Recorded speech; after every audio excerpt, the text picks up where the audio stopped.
오늘 우리가 읽은 창세기 38장은 유다와 그리고 그로 말미암은 다말의 임신에 관하여서 말씀을 하고 있습니다. 유다는 야곱의 넷째 아들입니다. 레아에게서 태어났습니다. 야곱의 첫째 아들 루벤은 아버지의 침상을 더럽혔습니다.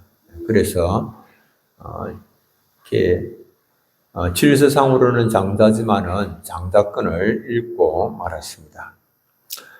그 다음은 시므온과 레위인데 이들은 세겜 사람들에게 한민족이 되는 조건으로 할례를 제안을 했고 그들이 할례를 받고 고통스러워할 때에 그들에게 기습하여서 모든 남자들을 다 죽이고 그리고 자녀들과 여자들을 사로잡고 모든 재물을 빼앗고 약탈을 했습니다.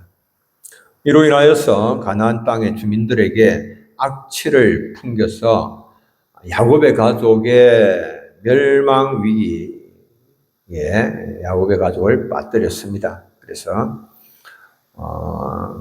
그 시몬과 레위 또한 참 많이 힘들게 한 그런 아들이었습니다. 그 다음 네 번째가 이 야곱입니다. 야곱의 네 번째 아들이 유다입니다.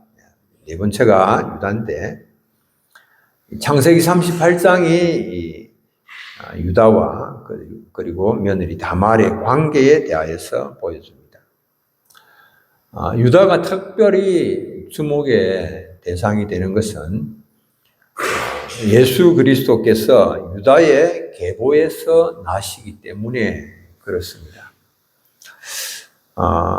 요셉이 애굽의 친위대장 보디발의 집에 팔려간 것으로 창세기 37장이 끝이 납니다.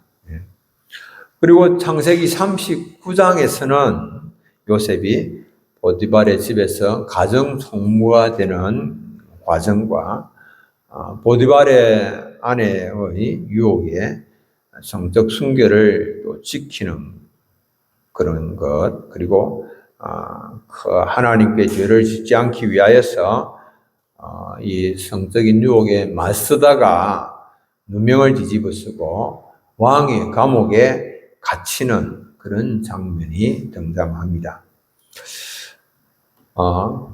이 요셉은 거룩을 지향하는 그런 일에 굉장히 특별한 열심을 내는 것을 봅니다. 그런데 이 모습은 오늘 우리가 볼 수 있는 며느리를 임신시킨 유다의 모습과는 너무 대조적인 것이죠. 예수님의 계보의 조상으로서 유다의 모습은 전혀 자랑스럽지 못합니다. 오히려 너무 부끄럽고 너무 추한 모습을 보여주고 있습니다. 유다는 이방 여인과 결혼을 하였고 자녀들을 경건하게 양육하지 못하였고 자신은 가나안의 음란한 문화에 물들었고 그래서 또 며느리와 관계하여서 쌍둥이를 낳았습니다. 참 예수님의 조상으로서 부끄러운 그런 모습인데요. 유다는 그렇다면 어떤 사람인가? 첫째로 생각할 수 있는 것은 유다가 예수님의 조상이기는 하지만 우리와 전혀 다를 바가 없는 연약한 죄인이다라고 하는 사실입니다.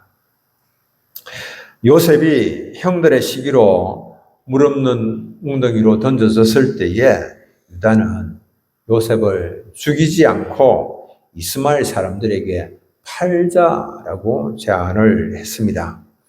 이 제안에 따라서 요셉의 형들은 요셉 동생을 은 20에 팔았습니다. 이스마엘 사람들이 팔았는데 당시 노예 상인들에게 장정을 팔면 몸값으로 30세겔, 은 30을 받았습니다. 그런데 은 20을 받았다라고 하는 것은 아직까지 요셉이 소년이었기 때문에 은 20에 팔아는 것일 것입니다. 동생을 팔아넘기고는, 그리고는 동생의 채색 옷을 벗겨서 그 옷을 이 순념소의 피에다가 적신 후에 그 옷을 헤브론으로 아버지 야곱에게 가져가서 이게 이 동생의 아버지 아들의 옷인가 보소서 하고 그 옷을 내밉니다. 자기들의 동생이라고도 부르지 않고 아버지의 아들의 옷인가 보소서라고 하면서 요셉의 옷을 건넵니다. 순념소의 피에 적신 요셉의 옷을 본 야곱은 사랑하는 아들이 이 짐승에게, 악한 짐승에게 잡아먹힌 것으로 생각하고 오래도록 애통을 하였습니다. 오늘 본문은 그 일 후라 그렇게 이제 말씀을 하는 그런 것이거든요. 그 일 후에, 그 후에 38장 1절은 유다가 자기 형제들로부터 떠나 내려갔다.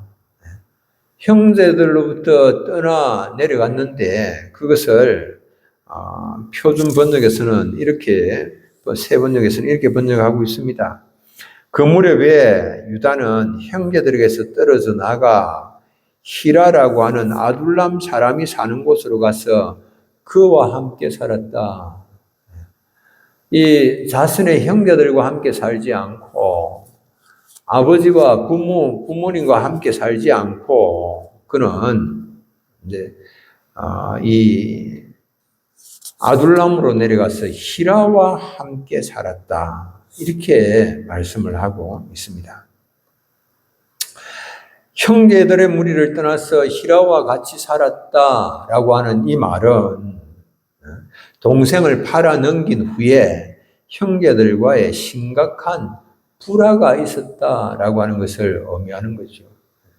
당시 사회에서는 그렇지 않습니까? 형제간에 함께 살 때에 서로 상부상조하고 서로에게 의지가 될 수가 있는 일이었거든요. 옛날 저희 할아버지가 독자였는데요. 형제가 아무도 없죠. 그러니까 마을에서 외로웠고 굉장히 힘들었다. 그런 이야기를 하셨어요. 그래서 이렇게 봄에 여름에 논에 물을 대는 그런 일이 있을 때도 가족들이 많은, 형제가 많은 사람들의 위세에 눌려서 서러움을 많이 느꼈다. 그런 이야기도 하셨거든요. 그러니까 형제들, 옛날 그런 사회에서는 형제들이 함께 이제 어울려 살면서 서로에게 이제 의지가 되는, 서로에게 힘이 되는 그런 일이죠. 그 형제를 떠나서 이제 갈등이 있어서 내려간 곳이 아둘람이었습니다. 아둘람은 유다 지파인 다윗이 사울 왕의 살해 위협을 피하여서 도망했던 곳입니다. 그곳으로 모였던 사람들이 다윗의 나중에 세력의 기반이 되었죠. 유다는 이제 그곳에서 히라와 함께 살면서 가나안 사람 수아의 딸과 동침하여서 세 아들을 낳았습니다. 엘과 오난과 셀라입니다. 이 당시에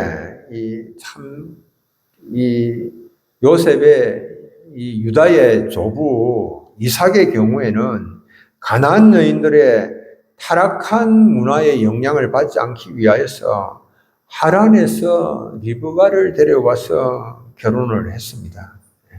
그리고 이삭과 리브가는 장남 에스가 이 헷 족속의 딸을 아내로 맞이하였을 때 마음이 굉장히 근심하였습니다.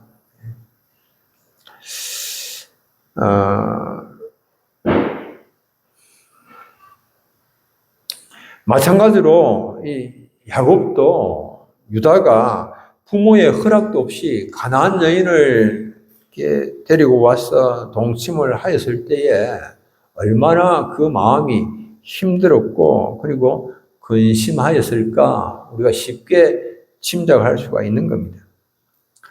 더군다나 유다의 후손으로 메시아가 나시게 될 것인데 이런 것들을 생각할 때는 더욱더 염려스러운 그런 일입니다.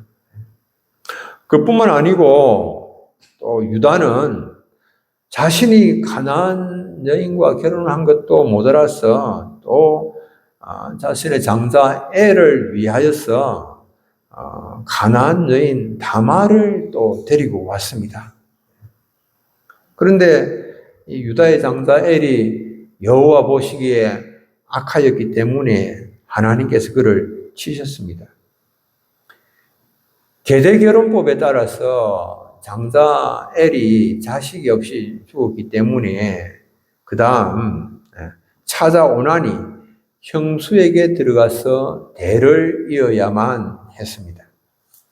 그런데 유다의 둘째 아들 오나는 가만히 생각을 해보니까 그렇게 형수에게 들어가서 아이를 출산을 한다고 하더라도 그것이 자신의 씨가 되지 않을 것, 그걸 알았기 때문에 형에게 씨를 주지 않기 위하여서 땅에다가 설정을 해버렸습니다. 이게 하나님께서 보시기에는 너무나도 악한 그런 일이었습니다. 하나님께서 계대 결혼법을 주신 것은 이제 하나님께서 선택한 아브라함의 자손들이 다 흥왕하도록 하기 위한 그런 것이죠. 하나님께서 선택하신 야곱의 씨요, 이삭의 씨요, 그리고 아브라함의 씨입니다. 거룩한 씨입니다. 이 거룩한 씨가 번성해야 되는 겁니다. 하나님께서 생육하고 번성할 것을 명하셨습니다. 그런데 이 오나는 이 하나님의 명령에 대하여서 대적을 한 겁니다. 그래서 여호와께서 보시기에 너무 악하였기 때문에 하나님께서 그도 죽이셨습니다. 왜 이런 일들이 일어났을까? 성경에서는 이 엘과 오난에 대하여서 동일하게 여호와께서 보시기에 악함으로 여호와께서 그들을 죽이셨다라고 말씀합니다. 여호와께서 보시기에 악하였다라고 하는 겁니다. 왜? 그들은 모두 가나안 땅의 음란 문화에 빠졌습니다. 물질 숭배에 빠져 있었습니다. 그래서 경건하게 하나님의 자녀로서 하나님의 명령을 기억하고 그 명령을 힘써 지키고자 하는 그런 마음이 없었다라고 하는 겁니다. 이대로 가다가는 메시아의 계보가 가나안의 음란한 문화에 오염이 되고 말 그런 위험에 처했습니다. 메시아의 계보가 가나안 여인과 빈번하게 통혼하면 선민으로서의 모습을 전혀 지킬 수가 없는 겁니다. 축복의 통로가 되는 것이 아니라 오히려 가나안 문화에 오염되어서 함께 멸망의 길을 걷게 될 운명에 처했습니다. 이런 때에 하나님께서 요셉을 통하여서 야곱의 가족을 애국으로 통째로 다 이주시키는 것이죠. 그러니까 하나님 특별한 섭리가 있음을 알 수가 있습니다.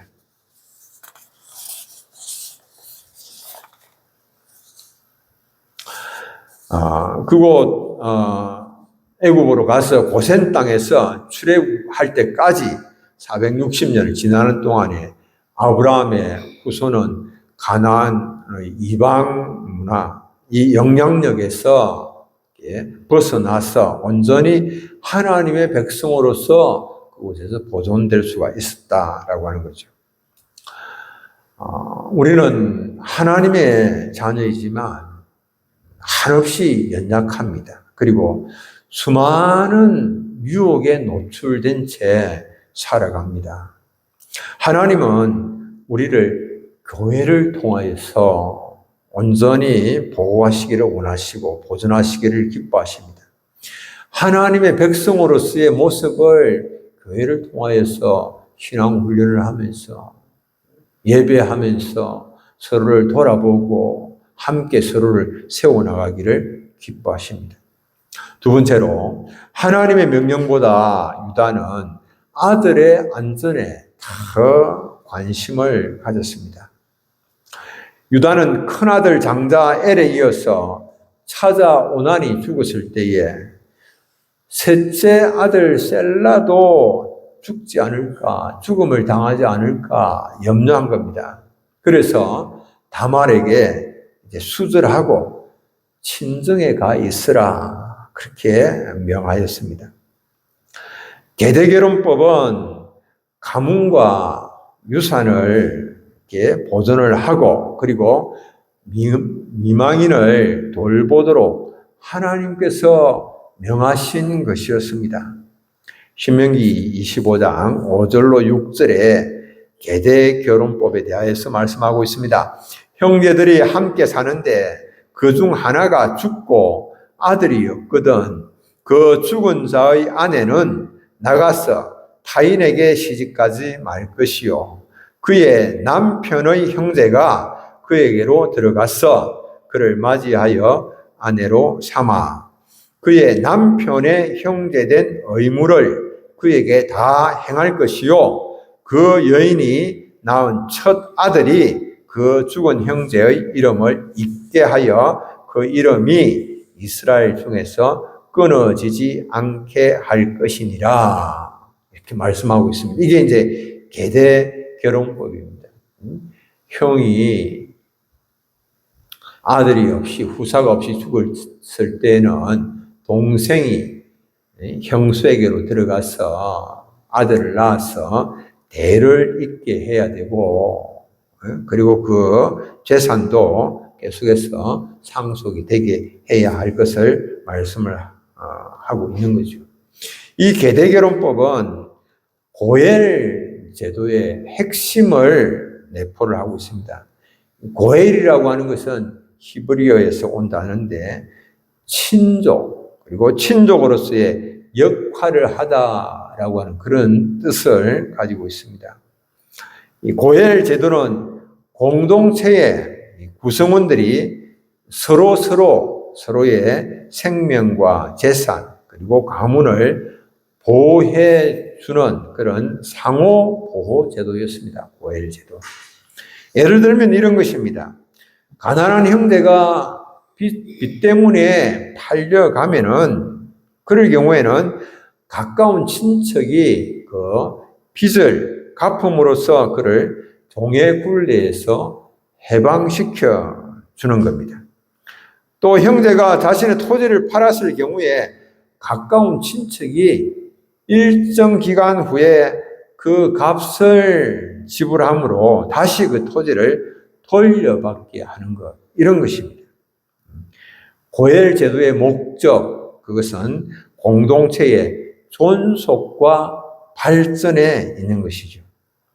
형제가 자식 없이 죽었을 경우에 가까운 형제 순으로 남겨진 미망인과 동침하여서 기업을 이을 자를 낳게 해주는 것. 이것이야말로 공동체의 유지와 존속을 목적으로 하는 고엘 제도의 핵심이라고 볼 수가 있는 그런 것입니다.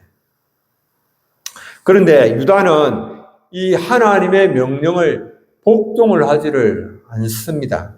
그리고 셋째 아들 셀라가 형들처럼 죽임을 당하지 않을까 그것만 염려했죠. 그래서 셀라가 장성하기까지 다말을 친정에 가 있도록 조치를 했습니다. 계대결혼으로 아브라함의 후손의 계보를 잇게 하고 번성을 이루는 것은 그건 뒷전이었습니다. 장자 엘과 차자 오난의 문제가 무엇이고 하나님께서 왜 그들을 죽일 수밖에 없었는가 그건 생각하지 않은 거예요. 문제가 무엇이며 그리고 알고 죄가 있다면 그 문제를 알고 그 죄를 해결해야만 하는 거죠.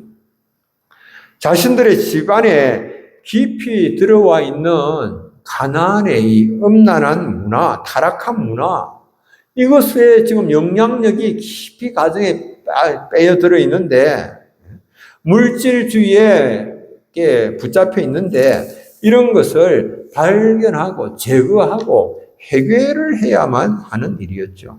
그런데 유다는 죽음을 부른 자신들의 악함은 보지 못하고 하나님의 명령을 가볍게 여기고 거역하고 말았다라고 하는 사실입니다. 우리가 때때로 그렇습니다. 내가 겪는 그런 아픔, 고난, 이거 굉장히 무겁게 생각하고 이거 피할 것만 생각하지, 나로 하여금 이 고난에 이르게 한 그런 죄가 무엇인가 라고 하는 것은 전혀 생각지 않는 것, 이것은 영적인 무지함이죠. 고난을 피하기 위해서 하나님의 말씀 불순종하는 것, 이건 하나님께서 기뻐하시지 않습니다.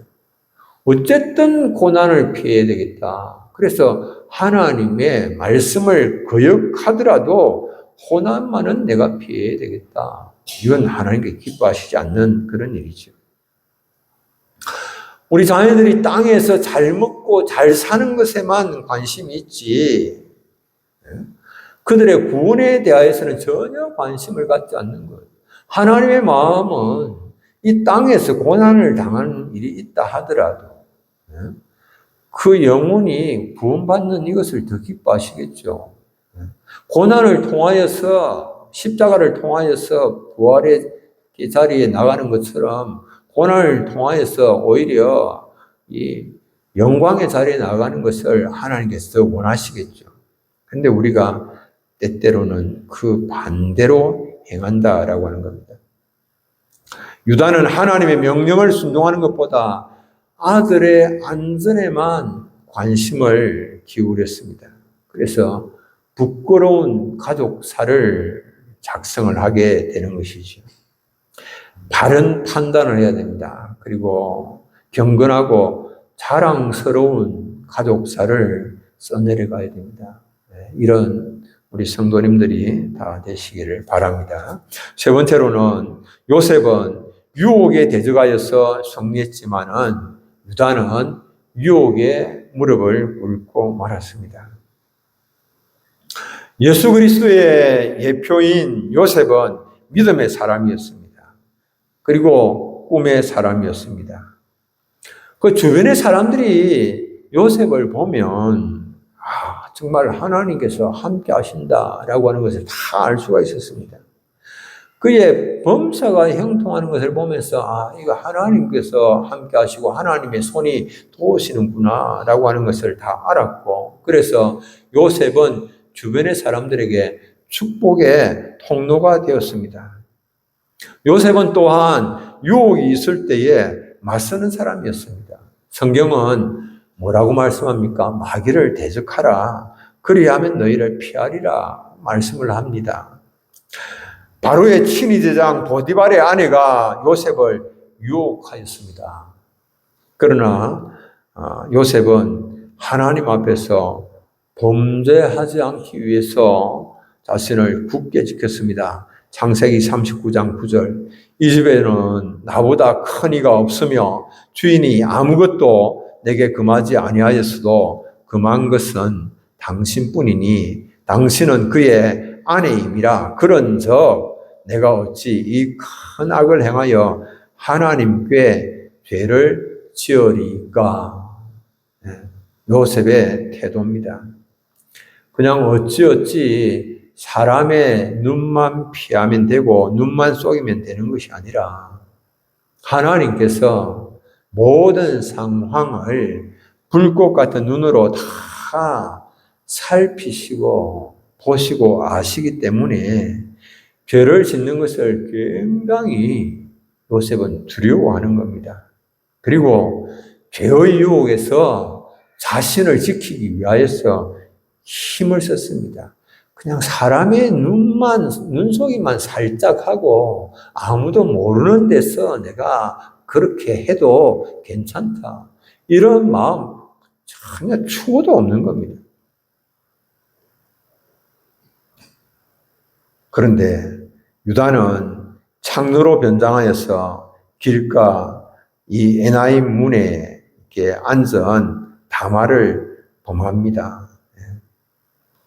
유다의 며느리 다말은 시아버지가 막내 아들 셀라가 장성하였음에도 불구하고 자신에게 주지 않는 것을 보고 마음에 불만을 품었습니다. 유다가 아내가 죽은 후에 이방 친구와 더불어서 양털을 깎는 일을 위하여서 자신이 거주하고 있는 곳으로 온다라고 하는 사실을 다말이 알았습니다. 그리고 변장을 하여서 이제 시아버지를 유혹하는 일을 한 겁니다. 유혹을 받고 유다가 관계를 요구합니다. 그리고 염소 새끼를 줄 것을 약속을 합니다. 그러니까 그것을 줄 때까지 담보물로 이렇게 다말이 야곱의 도장과 그리고 도장의 끈과 지팡이를 요구하였습니다. 도장은 그 사람의 상징입니다. 끈은 인연의 상징이지요. 지팡이는 그 사람의 권위를 상징합니다. 그 딱 이제 붙잡았습니다. 3달이 지났습니다. 다말이 임신했다라고 하는 소식이 들렸습니다. 그러니까 유다가 그를 끌어내어서 불태워 죽이라고 말합니다. 그러니까 다말이 내가 이 물건의 임자로 말미암아서 임신하였나이다. 물건을 내어놓는데 보니까 유다가 자기 것이다 라고 하는 것을 금방 알았습니다. 그리고는 자기가 약속을 어긴 것을 뉘우쳤습니다. 유다는 말합니다. 그는 나보다 옳도다. 내가 그를 내 아들 셀라에게 주지 아니하였습니다. 그렇게 말하고는 다시는 다말을 가까이 하지 아니하였습니다.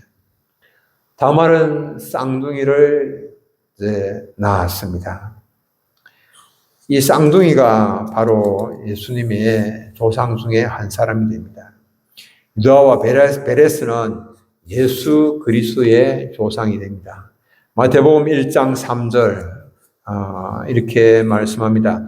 유다는 다말에게서 베레스와 세라를 낳고 베레스는 헤스론을 낳고 헤스론은 람을 낳고 이게 지금 이제 예수님의 계보, 족보를 언급을 하고 있는 것입니다. 이 유다가 다말과의 관계에서 낳은 베레스가 예수님의 계보에 들어있는 것이죠.